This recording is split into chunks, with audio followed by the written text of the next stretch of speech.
Everyone, मैं मिताली आप सभी का स्टडी फॉर गोल्स पर स्वागत करती हूँ। फ्रेंड्स, आज की क्लास अजगर नाटक सीरीज का दूसरा क्लास है।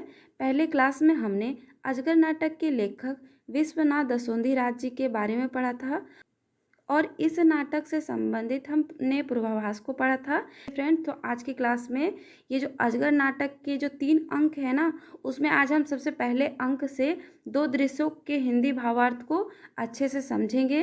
फिर इन दोनों दृश्यों में खोटा भाषा से संबंधित जितने भी कठिन शब्द हैं उसके हिंदी भावार्थ को समझेंगे और इन दोनों दृश्य तथा पिछले क्लास से संबंधित जितने भी प्रश्न हैं उस प्रश्न को हम देखेंगे।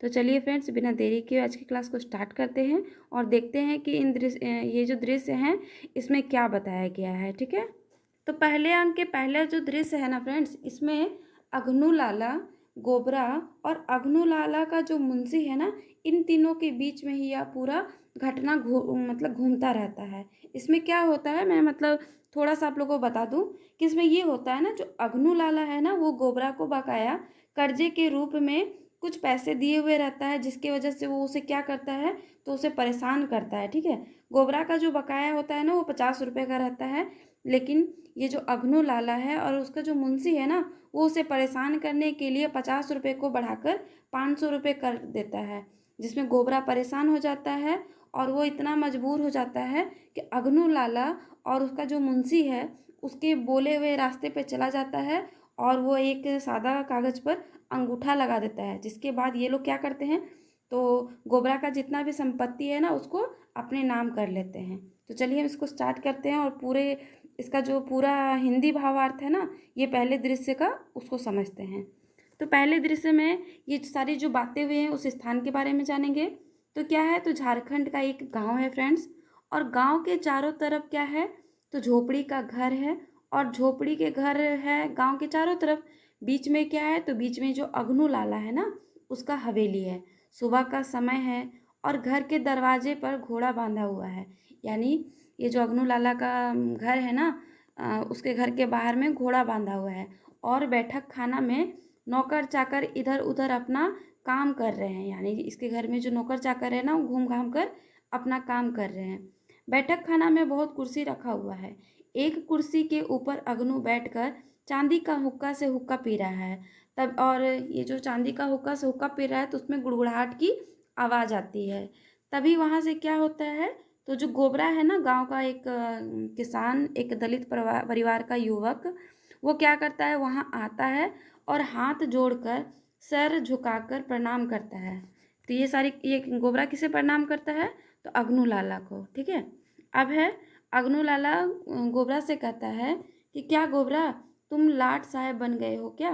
तो फिर गोबरा डरते हुए कहता है कि ये क्या बोल रहे हैं आप मालिक, हम तो आपके गुलाम हैं, मैं तो आपके पैर का धूल हूँ। जब गोबरा कहता है अघनू से कि मालिक मैं आपके पैरों का धूल हूँ, तो फिर अघनू उसे टोन मारते हुए कहता है कि ये क्या तुम्हें समझ में आता है। गोबरा कहता है कि मालिक, मेरे बाप दादा जब आपके पैर का धूल थे, तो क्या ये बात मुझे समझ नहीं आएगी। तब अघनू कहता है, sorry for the glitch friends, तब अघनू कहता है कि तब भी तुम कल नहीं आकर आज आ रहे हो, ऐसा प्रतीत हो रहा है कि तुम्हारे शरीर में खून ज़्यादा हो गया है। तो फिर गोबरा कहता है कि मेरी बेटी के विवाह के लिए कल मेरे घर मेहमान आए थे। तो फिर इतने में अघनू जो है ना, वो गुस्साते हुए कहता है कि मुझसे बड़ा तुम्हारे रिश्तेदार हो गए तुम्हारे लिए, तुम्हें पता है ना कि मेरे गुस्सा होने पे तुम्हारे शरीर की चमड़ी फट सकती है। तो गोबरा कहता है कि मालिक, मुझसे गलती हो गई है। तो फिर अघनू से कहता है कि फिर तुम बात बना रहे हो। तो फिर गोबरा कहता है उनसे रिक्वेस्ट करते हुए कि दया कीजिए मालिक, मुझे माफ़ कर दीजिए। तो फिर अघनू कहता है कि देख रहा हूँ आजकल तुम लोग बहुत ज़्यादा बढ़ गए हो, तुम्हारे शरीर की चर्बी जो है ना वो बढ़ गई है। हाँ, बढ़ेगी ही, जब समय बदल रहा है, राज्य बदल रहे हैं, तब तुम लोग भी तो बदलोगे ना। तो इतने में गोबरा उनसे कहता है कि ऐसा क्या कभी हो सकता है मालिक, आप आगे भी मालिक थे और आगे भी रहेंगे और आप आज भी हमारे मालिक ही हैं। ये गांव आपका है और इस गांव के जितने भी लोग हैं ना, वो सारे लोग आपके गुलाम हैं। आपका आदेश गांव के लोग भगवान के आदेश के बराबर मानते हैं। फिर अघनू कहता है गोबरा, मतलब गोबरा को बोलता है गोबरा, तो फिर गोबरा कहता है कि हाँ मालिक कहिए। फिर अग्नू कहता है कि तुम अच्छे से जानते हो कि हम क्या हैं। यह देश आज़ाद होने के बाद भी हम मरे नहीं हैं। थाना कचहरी तक मेरा आदेश चलता है। हम जो चाहेंगे वो कर सकते हैं। तो फिर इतने में अग्नू कहता है कि ये सब क्या हम नहीं जानते हैं मालिक। आपके दया से ही तो यहाँ के लोग आज बचे हुए हैं। आपकी दया की वजह से ही तो आज सब बचे हुए हैं। तो फिर इतने में अग्नू कहता है कि यहाँ के लोगों के खातिर मेरे मन में बहुत दया है। इसी की वजह से हम किसी को परेशान नहीं करते हैं। परंतु मेरा भी तो पेट है। तुम तो अच्छे से जानते हो गोबरा, हम जो कुछ भी करते हैं सिर्फ अपना पेट भरने के लिए ही करते हैं। तो गोबरा कहता है कि पेट भरने के लिए तो सभी जीवों को कुछ ना कुछ करना होता है। ये पापी पेट का सवाल है। इसके वजह से जितने भी लोग हैं ना, वो कुछ ना कुछ करते हैं ताकि उनका पेट भर सके। तो फिर अग्नू कहता है, मतलब बात को बदलते हुए, कि अच्छा सुनो, तुम्हारे पास मेरे कुछ पैसे बचे हुए हैं ना, तो क्या क्या बात है बताओ। तो इतने में गोबरा हाथ जोड़कर कहता है हाँ मालिक, आपका कुछ रुपया पैसा है जो वो अभी हम चुका, मतलब सारा चुका दिए हैं। बस 50 रुपये ब्याज सहित हम अभी चुका नहीं पाए हैं। इतने में अग्नू कहता है उसे देखकर, 50 टका 50 रुपये कैसे, ज़्यादा होगा। तो गोबरा कहता है कि नहीं मालिक, मुझे याद है ब्याज सहित 50 रुपये ही हैं और इससे पहले मैंने सारा कर्ज आपको चुका दिया है। तो अग्नू कहता है ये हो ही नहीं सकता है। फिर अपने मुंशी को ज़ोर से आवाज़ लगाता है। उसका जो मुंशी है ना फ्रेंड्स, उसका नाम शारदा है। तो उसे वो ज़ोर से आवाज़ लगाता है। तो शारदा आता है और कहता है अग्नू से, हाँ मालिक। तो फिर अग्नू कहता है उनसे कि कहाँ गए थे अभी तक। तो शारदा उनको रिप्लाई करता है कि कहीं नहीं मालिक, कहाँ कहाँ और किसके पास कितना पैसा बचा था ये हम खाता में देख रहे थे। यानी वो अग्नू के द्वारा दिया गया कर्जों को खाता में देख रहा था कि वो किसे कितना दिया है। तो फिर अग्नू कहता है कि अच्छा अच्छा देखो, गोबरा आया हुआ है, अच्छे से देख कर बताओ इसके पास मेरा कितना रुपया बाकी है। तो फिर जो शारदा प्रसाद है ना, वो खाता देखने लगता है। फिर थोड़ी देर में बताता है। शारदा कहता है हाँ तो ये गोबरा है। अच्छा गोबरा, गोबरा के पास तो 500 रुपये बाकी हैं मालिक। तो फिर अग्नू वो मतलब खुश होकर कहता हाँ, कम रुपए तो हो ही नहीं सकता है। क्या गोबरा, तुम्हारा क्या कहना है। तो गोबरा कहता है कि ऐसा कैसे हो सकता है मालिक, मुझे तो याद है ब्याज सहित से 85 रुपये मतलब आपको देना है। तो अग्नू कहता है तो क्या हम झूठ बोल रहे हैं। मेरे खाता में लिखा हुआ है, मेरे हिसाब किताब में कभी भी किसी भी प्रकार की गलती नहीं हो सकती है। फिर वो रुककर अपने मुंशी से कहता है कि है ना मुंशी जी। तो इतने में जो मुंशी जी है यानी शारदा प्रसाद जी है ना, वो अग्नू को और गोबरा को सुनाकर कहता है कि सत्यवचन मालिक, मालिक का हिसाब किताब खाता मतलब सरकारी कचहरी का हिसाब किताब का खाता होता है। खाता में एक भी पैसा का हिसाब कभी इधर से उधर नहीं हो सकता। मतलब बिल्कुल एकदम पत्थर की लकीर की तरह ये लोग लिखते हैं, ये अपने आप को वहाँ पर दिखा रहे हैं। तो फिर गोबरा कहता है मुंशी जी से कि परंतु मुंशी जी, आप अच्छे से देखिए हिसाब को, खाता में एक ब्याज के साथ खाता में ब्याज के साथ क्या है तो 50 रुपये ही बाकी होगा। तो फिर अग्नू कहता है कि फिर तुम बोले, बेईमानी करने का मन कर रहा है क्या तुम्हारा गोबरा। तो गोबरा कहता है कि नहीं मालिक, हम बेईमानी करेंगे तो जाएंगे कहाँ, परंतु मुझे पता है ब्याज सहित ना सिर्फ 50 रुपये ही मेरे बाकी हैं। तो फिर अग्नू कहता है कि तुम बोलोगे तो क्या हम मान जाएंगे, लाओ दो 500 रुपये। मतलब वो अग्नू गोबरा से मांगता है। तो गोबरा कहता है नहीं मालिक, इतना पैसा हम कहाँ पाएंगे, क्योंकि जो गोबरा है वो तो गरीब रहता है ना। और गरीब की बात यहाँ नहीं है फ्रेंड्स। जब गोबरा को याद है कि 50 रुपये ही अग्नू उससे पाएगा, तो 50 रुपये ही देगा ना कि वो 500 रुपये दे देगा। इसी के लिए वो अग्नू से कहता है कि नहीं मालिक, इतना पैसा हम कहाँ पाएंगे। फिर अग्नू कहता है कि क्या बोले रे गोबरा, कहाँ पाएंगे, साला हम क्या जाने कि तुम कहाँ पाओगे। तुम्हें पैसे देने ही होंगे, तुम चोरी करो, डाका डालो, अपने परिवार को बेचो, लेकिन मुझे मेरा पैसा तुम्हें वापस करना ही होगा।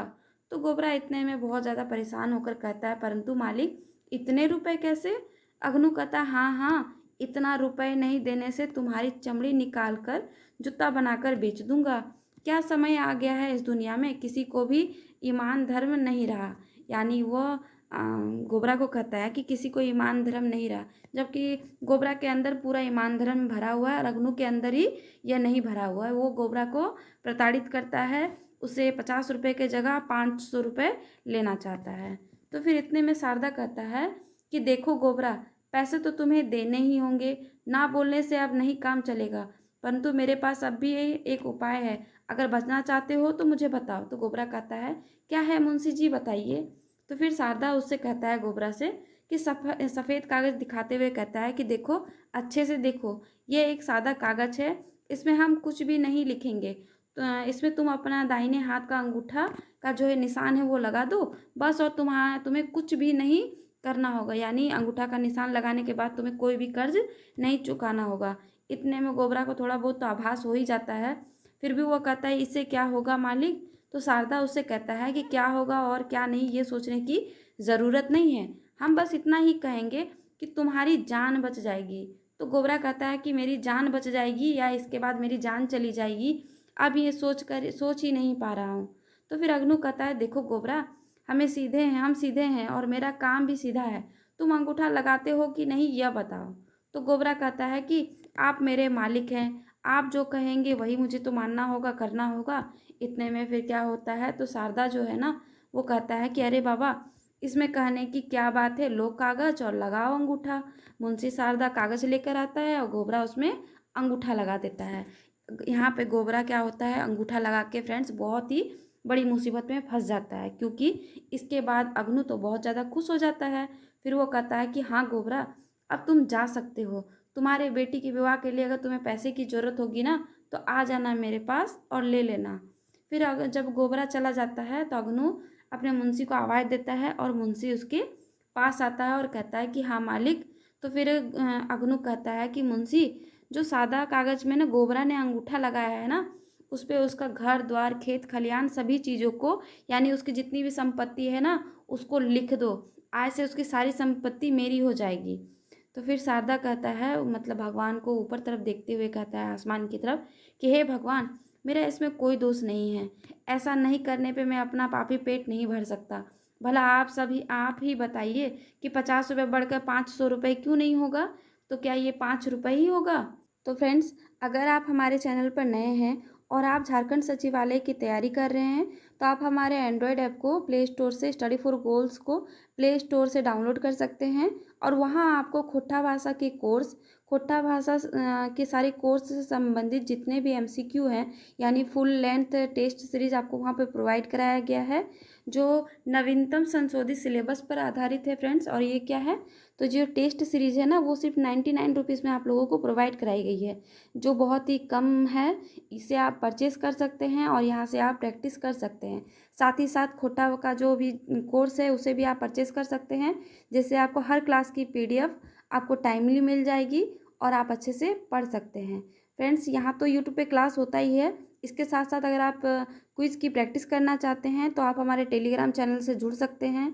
आप हमारे एंड्रॉयड ऐप को डाउनलोड करके उसमें जितने भी टेस्ट सीरीज़ हैं, फ्री टेस्ट सीरीज़ हैं, उसका भी आप लाभ उठा सकते हैं। ठीक है फ्रेंड्स, तो चलिए अब बढ़ते हैं दूसरे दृश्य की ओर। दूसरे दृश्य में ना बाबा भगत, जो एक मंदिर है, टुंगरी बाला मंदिर है, उसके पुजारी हैं और एक किसान है मथुरा मांझी नाम का। इन दोनों के बीच में यह दूसरा दृश्य, मतलब दूसरा दृश्य का सारा संवाद इन दोनों के बीच में टिका हुआ है। इसमें क्या होता है, मैं तो मतलब थोड़ा संक्षेप में बता दूं कि इसमें जो बाबा भगत है ना वो मथुरा को बताते हैं कि गांव में हो रहे अकाल, भूखमरी और गरीबी का कारण क्या है। तो यहाँ के जो टुंगरी बाबा है ना उनका नाराज होना, और उनको मनाने के लिए क्या करना होगा, तो एक बड़े यज्ञ का आयोजन करना पड़ेगा, यानी धार्मिक अनुष्ठान करना होगा और उसमें बकरा मुर्गा बाबा को चढ़ाना होगा, जिससे टुंगरी बाबा प्रसन्न हो जाएंगे और गांव में सुख समृद्धि हरियाली वगैरह देंगे। ठीक है, तो चलिए देखते हैं कि दूसरा दृश्य कहाँ पे हुआ था और इसमें क्या क्या बातें की गई हैं, इसके हिंदी भावार्थ को। तो दूसरे दृश्य का जो स्थान है ना, गांव के चारों ओर बनों, मतलब पहाड़ है, पहाड़ बनों से घिरा हुआ स्थान है। पहाड़ के किनारे गरीब लोग हैं, मजदूर हैं, और मजदूरों का क्या है, तो झोपड़ी है, मिट्टी की दीवार है, पुआल यानी घास की छत है। पहाड़ के नीचे भाग में टुंगरी बाबा का मंदिर है और पूरे गांव वाले ना टुंगरी बाबा के बहुत बड़े भक्त हैं। मंदिर के बाबा, पुजारी, भक्तजन सभी वहाँ पे क्या बैठे हुए हैं। तभी वहाँ पे मथुरा मांझी आता है और मथुरा मांझी वहाँ पे आकर आवाज़ देता है कि बाबा, बाबा मंदिर में है क्या? तो बाबा अंदर से आवाज़ देते हैं, कौन कौन है? आज सुबह सुबह कौन आ गया? तो फिर मथुरा कहता है कि हम हैं बाबा मथुरा, बेटी के घर जाने के लिए निकले तो सोचे कि टुंगरी बाबा को प्रणाम कर लेते हैं। इतने में बाबा कहते हैं कि बेटी घर जा रहे हो, बढ़िया है, जाओ, सब मंगल होगा, टुंगरी बाबा तुम्हारा भला करेंगे। तो फिर मथुरा कहता है, और क्या भला करेंगे टुंगरी बाबा? पूरी ज़िंदगी काम करते करते तो शरीर का सारा खून सुखा लिए, फिर भी ना कभी पेट भर कर मार पी पाएँ, ना कभी खाना खा पाएँ, और ना ही कोई कपड़ा का टुकड़ा नसीब हुआ जिसे हम अपने शरीर पर रख सकें। ये सारी बातें मथुरा कहता है किनसे? तो बाबा से कहता है। तो फिर इतने में बाबा कहते हैं मथुरा से कि मथुरा की तरफ देखते हुए कहते हैं कि वो कैसे मिलेगा, अब कैसे मिलेगा रे मथुरा, पुराना ज़माना अब नहीं रहा, नया ज़माना आ गया है, अब इस संसार में पापी मनुष्यों का ही राज है। तो फिर इतने में मथुरा उनको टोक कर कहता है कि आप जो बोले वो मैं समझ नहीं पाया हूँ बाबा। तो फिर बाबा कहते हैं कि टुंगरी बाबा की दया होगी तभी ना समझ में आएगा, यहाँ तो टुंगरी बाबा का गुस्सा करके भूत हो गए हैं, तो क्या तुम कुछ समझ पाओगी भला? तो फिर इतने में मथुरा कहता है कि आपके रहते टुंगरी बाबा क्यों नाराज़ हो गए हैं, ये बात मेरी दिमाग में नहीं घुस रहा है। तो फिर इतने में बाबा कहते हैं कि नहीं समझोगे, भला समझ कैसे आएगा तुम्हें? भला बैल के दिमाग में देवी देवताओं की बात कभी घुसती है? और फिर क्या हम कर सकते हैं? हम क्या पूरे गांव के लिए पूजा कर दें? वो मतलब कि बाबा मतलब क्या करता है, मथुरा को अपने बातों में फंसाने के लिए ये सारी बातें कहता है कि तुम बैल हो, तुम्हारे दिमाग में ये सारी देवी देवताओं की जो बातें हैं ना, ये नहीं घुसने वाली है। तो फिर मथुरा कहता है कि नहीं बाबा, ये कैसे हो सकता है? जब देवी देवता मेरे हैं तो क्या मैं पूजा नहीं कर सकता? अब मुझे भी इन्हें खुश करना होगा, पूजा पाठ करवानी होगी। तो फिर बाबा कहता कि ये हुई ना बात, ये बात पूरे गांव वालों को समझ में आता तो आज 2 साल से सालाना पूजा नहीं रुका हुआ होता। यानी टुंगरी बाबा का जो वार्षिक पूजा होता है ना, वो 2 साल से रुका हुआ है। तो फिर मथुरा कहता है कि हाँ, ये तो हमारी ही गलती है ना बाबा। फिर बाबा कहते हैं कि अब तुम ही देख लो, 2 साल से पानी नहीं गिरा है, यानी बारिश नहीं हुई है, खेतों में पानी नहीं भरा है, तो धान, अनाज, गुदली और मड़ुआ ये सब कहाँ से उगेगा? अनाज नहीं उगने से तुम क्या खाओगे? मिट्टी? यह मतलब टोंट मारते हुए बाबा मथुरा से कहते हैं। तो फिर मथुरा कहता है कि अब समझ में आया हमारे गांव में जो अकाल है वो क्यों पड़ रहा है, क्यों 2 साल से गाय बछड़े मरते जा रहे हैं। तो बाबा कहता है कि तुम्हारे समझने से क्या होगा मथुरा, पूरे गांव वालों को समझना होगा तब ना। तो फिर मथुरा कहता है उनसे कि कैसे नहीं समझेंगे, मैं समझाऊंगा। अब हम बेटी के घर नहीं जाएंगे, आज ही हम गांव वालों को बुलाकर समझाते हैं, सभी कोई आपस में बात विचार करके आपको रुपए पैसे आपको लाकर देते हैं, और उसके बाद आप क्या कीजिएगा, तो आप यज्ञ करवाइए या धार्मिक अनुष्ठान जो करवाना है करवाइए। तो फिर बाबा कहता है कि क्या यह काम तुम कर सकते हो? तो फिर उससे मथुरा कहता है कि टुंगरी बाबा का अगर दया होगा मुझ पर तो मैं कोई भी काम नहीं है जो मथुरा नहीं कर सकता है। तो फिर बाबा उससे कहते हैं कि तब हम टुंगरी बाबा को मना सकते हैं, हम यहाँ के भक्त हैं और अपने भक्त की बात टुंगरी बाबा जरूर रखेंगे, नहीं रखेंगे ऐसा कभी हो ही नहीं सकता है। तो फिर इसके बाद मथुरा कहता है कि ये बात हम और सारे गांव वालों भी जानते हैं, जब हम यहाँ बच्चे से बूढ़े हुए हैं तो क्या ये बात मुझे पता नहीं होगा? तो फिर बाबा कहता है इसलिए तो हम तुम्हें बोले, तुम ही तो गांव में एक ऐसे इंसान हो जो मेरी बातों को समझते हो, और बाकी जितने भी लोग हैं ना वो ढीठ की तरह हैं, तो रहे या ना रहे इससे कोई फ़र्क नहीं पड़ता। तो फिर मथुरा कहता है उनसे कि जब आपको अब ये सारी बातें ना आपको सोचने की ज़रूरत नहीं है, जब ये बात मेरे कानों तक पहुंच गई है तब पूजा धूमधाम से होगा। आज आप जो है ना वो पूजा की तैयारी कीजिए, हम जाते हैं और आज से ही चंदा की तैयारी करते हैं। तो फिर इतने में बाबा खुश होते हुए कहता है हाँ हाँ, आप जा सकते हो, परंतु देखो मथुरा, ये काम कर तो सकोगे ना, क्योंकि मुर्गा चाहिए, भेड़ चाहिए और सफ़ेद बकरा चाहिए, तुम तो सब जानते ही हो, और मैं क्या कहूँ। तो फिर मथुरा उनसे कहता है कि और आप इतना सोचते क्यों हैं, गांव के जो लोग हैं ना वो अभी भी मरे नहीं हैं, वो गरीब हैं लेकिन मरे नहीं हैं। टुंगरी बाबा के लिए गांव के लोग लोटा थाली आदि की बेचना भी पड़ेगा ना तो बेच देंगे, और आपके पूजा के लिए वो सारा सामान जुटा देंगे। थोड़ी देर में वो मतलब पूजा पाठ के लिए वो बिल्कुल भी गांव वाले देर नहीं करेंगे। तो इतने में बाबा कहता है कि ये बात मुझसे छुपी नहीं है मथुरा, तब भी इस काम के लिए करता तुम हो, मतलब अब इस काम के लिए करता तुम हो तो अब मैं क्यों सोचूं। तब मथुरा उनसे कहता है कि तो अब हम जा सकते हैं बाबा। तो बाबा कहता जाओ जाओ, टुंगरी बाबा का आशीर्वाद है तुम्हारे ऊपर और सदा आशीर्वाद बना रहेगा। तो फ्रेंड्स ये तो था पहले अंक का पहला और दूसरा दृश्य। अगले क्लास में हम लोग तीसरा, चौथा, पांचवा और छठे अंक को डिस्कस करेंगे। और इस क्लास में अब हम ये जो पहला दृश्य अंक का पहला और दूसरा दृश्य है, इसमें जितने भी कठिन खोटा के जो शब्द है ना उसके हिंदी स्वरूप को अब हम समझने वाले हैं। ठीक है, तो इसमें सबसे पहला शब्द है चारों बाटे, यानी इसका मतलब क्या हुआ तो चारों तरफ। और दुआरिये मतलब द्वार पर। गुड़गुड़ाए यानी गुड़गुड़ाना, हुक्का फूकने के बाद आने वाली जो आवाज़ आती है ना गुड़गुड़ाहट की, उसे ही गुड़गुड़ाए कहते हैं। धूरा मतलब क्या होता है तो धूल। गाते का मतलब क्या होता है तो शरीर। पौना का मतलब क्या होता है तो मेहमान, कुटुंब, जन, रिश्तेदार। यहाँ का मतलब यहाँ का। सतवे का मतलब परेशान करना किसी को। मेंतु का मतलब लेकिन, किंतु, परंतु। और द्वार का मतलब क्या होता है तो द्वार होता है। ठीक है, अब पहरी धारिये मतलब पहाड़ के किनारे। खटवैया मतलब क्या होता है तो मेहनती मजदूर जो बहुत ज़्यादा मेहनत करते हैं। छपरी का मतलब होता है झोपड़ा। गोड़ाई का मतलब होता है नीचे, निचला स्तर, यानी किसी भी चीज़ का एकदम निचला भाग उसे गोड़ा कहते हैं। चिथरा का मतलब क्या होता है तो फटे हुए कपड़े या कपड़े का टुकड़ा। रागदा का मतलब गुस्साना। मगजे यानी दिमाग में। बुझतला मतलब समझते। और बछरकी मतलब वार्षिक या फिर सालाना। भावेक का मतलब क्या होता है तो सोचना। गड़गड़ाए का मतलब धूमधाम से। और करपथिन का मतलब करेंगे। ये तो सारे कठिन शब्द थे फ्रेंड्स। अब हम इन दोनों दृश्य और पहले क्लास में जिसमें हमने लेखक के परिचय के बारे में पढ़ा था, पात्र परिचय के बारे में पढ़ा था और पूर्वाभास के बारे में पढ़ा था, तो इन दोनों के क्लास से मिलकर जितने भी प्रश्न बनते हैं उस प्रश्नों को लेकर अब हम आगे बढ़ेंगे। तो आज का हमारा पहला प्रश्न है कि विश्वनाथ दसोंधी राज कर लिखल नाटक हके। तो फ्रेंड्स का जो लिखा हुआ नाटक है वो है अजगर। अजगर नाटक के पूर्वाभास दृश्य के उद्देश्य की हकै।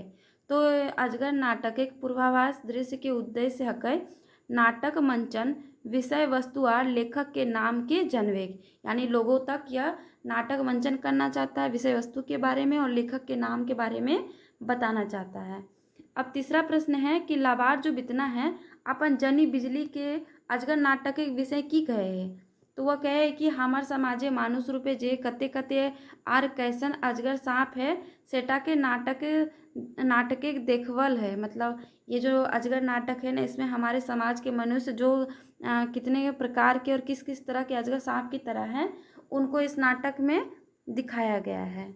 अब हमारा चौथा क्वेश्चन है कि नाटक के कथा वस्तु केकरा कहल जाए है। तो नाटक के कथा वस्तु पर घटनाक्रम के कहल जाए। विश्वनाथ दसोंधी राज जी के जन्म कहिया होले हले। तो विश्वनाथ दसोंधी राज जी का जन्म 15 अप्रैल 1943 को हुआ था। अब हमारा अगला प्रश्न है कि अजगर नाटक लेखक के शिक्षा कहाँ तक भेल हले। तो अजगर नाटक लेखक की शिक्षा MA और डिप्लोमा इन एजुकेशन तक भेल हले। ठीक है, भटमुरना कौन जिला के स्थानीय के। तो भटमुरना धनबाद जिला के स्थानीय के। अब अगला प्रश्न है अग्नू लाला के हकै। तो अग्नू लाला गाँव के एक महाजन हकै। ठीक है, अगला प्रश्न है कि अजगर कौन भाषा के रचना हकै। तो अजगर जो है ना वो खोटा भाषा का रचना है। हमारा 10वां प्रश्न है कि दसोंधी राज जी के निधन कहिया होले। तो दसोंधी राज जी के निधन 16 अक्टूबर 2009 को हुआ था। ठीक है, अब अगला प्रश्न है कि अजगर नाटक के अंकों की संख्या कितना है। तो अजगर नाटक में अंकों की संख्या 3 है। फिर अगला प्रश्न है कि अजगर नाटक के दृश्यों की संख्या कितना है। तो अजगर नाटक में दृश्यों की संख्या 16 है, जिसमें पहले अंक में दृश्यों की संख्या 6 है, दूसरे अंक में 4 है और तीसरे अंक में 6 है। कुल मिलाकर इसमें अंकों की संख्या कितनी है दृश्यों की तो 16 है। अब हमारा 13वां प्रश्न है कि बिजली केकर जनी हकै। तो ये जो बिजली है ना वो बितना की पत्नी है। ठीक है, अब है हमारा अगला प्रश्न कि अग्नु गोबरा के सूदे मोरे डैश टका भे गेल है कहल के। तो ये अग्नु जो है ना वो उसे गोबरा से सूद मूर यानी ब्याज में 500 रुपया हो गया, यानी 500 टका भे गेल है कहल के। ठीक है, अब हमारा 15वां प्रश्न है कि अग्नु के मुंशी के की नाम हकै। तो अग्नु के मुंशी के नाम शारदा हकै। अब हमारा अगला प्रश्न है 16वां प्रश्न कि शारदा प्रसाद कौन कागजे गोबरा से ठेपा ले ले। तो शारदा प्रसाद सादा कागजे गोबरा से ठेपा ले ले। हमारा 17वां प्रश्न है कि गोबरा अग्नु के कते टाका बाकी है सूद समेत कहल के। तो गोबरा अग्नु के कहल के कि अब 50 टका बाकी है, सूद मूर यानी ब्याज सहित 85 रुपये बाकी हैं, और आप मुझे कह रहे हैं कि 500 रुपये है। अब हमारा अगला प्रश्न है कि टुंगरी बाबा के मंदिर कहाँ है। तो टुंगरी बाबा का जो मंदिर है ना पहाड़ी गोड़ा है, यानी पहाड़ के निचले स्तर पे है। ठीक है, अब हम बढ़ते हैं अगले प्रश्न की ओर। तो हमारा अगला प्रश्न है कि टुंगरी बाबा पूजा कते बछर से नय भेल। तो टुंगरी बाबा का पूजा 2 बछर से नय भेल। अब हमारा अगला प्रश्न है कि मथुरा केकर घर जाए कागू टुंगरी बाबा के गोड़े लागे है। तो मथुरा अपन बेटी घर जाए कागू टुंगरी बाबा के गोड़े लागे खातिर टुंगरी बाबा मंदिर जय है। उसके बाद हमारा अगला प्रश्न है कि पूर्वाभाषक दृश्य बितना की बजावे है। तो पूर्वाभाषक जो दृश्य है ना उसमें बितना डुगडुगी बजाए यानी डमरू बजावे है। अब हमारा अगला प्रश्न है कि झारखंड के एगो गाँव एक माँझे ककर हवेली है। तो झारखंड में जो एगो गाँव है ना, गाँव एक माँझे अग्नु लाला के हवेली है, और गाँव के चारों तरफ गरीब इंसान किसान एक झोपड़ी है। अब हमारा अगला प्रश्न है कि हमार बेटी के बिहार खातिर काइल पहुना आयल हला मालिक, ई ककर कथन लगे। तो ये कथन है गोबरा का। गोबरा कहता है कि मेरी बेटी की शादी के लिए कल मेरे घर में पहुना आया हुआ था। ये बातें वो गोबरा अग्नु से कहता है। अब हमारा अगला प्रश्न है कि अजगर नाटक के 3 अंक के कते दृश्य है। तो अजगर नाटक 3 अंक के 16 दृश्य है। ये प्रश्न दोबारा रिपीट हो गया है फ्रेंड्स। तो आज का जो अंतिम प्रश्न है 25वां जो प्रश्न है ना फ्रेंड्स, इसका आंसर आप लोगों को कमेंट बॉक्स में कमेंट करके देना है कि बितना अजगर कही के केकरा संबोधित करे है। समाज वालों को, घर के लोगों को, सांप को या जानवर को। यानी ये बितना जब अपनी पत्नी के साथ नाटक के मंचन के बारे में जब गांव वालों को बताता है अजगर के बारे में, तो वो अजगर नाम से किसे संबोधित करता है।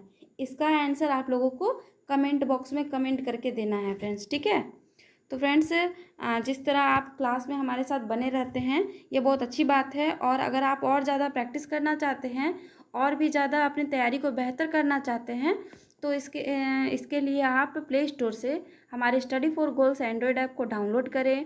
आप हमारे टेलीग्राम चैनल को जुड़ सकते हैं, वहाँ पे आपको हर सब्जेक्ट की क्विज़ कराई जाती है, और एंड्रॉयड ऐप में तो आपको टेस्ट सीरीज कोर्स आदि सारी चीज़ें प्रोवाइड की गई है, जिससे आपकी तैयारी और भी ज़्यादा बेहतर हो सकती है। तो फ्रेंड्स आपका अभी तक हमारे साथ बने रहने के लिए आपका बहुत बहुत धन्यवाद।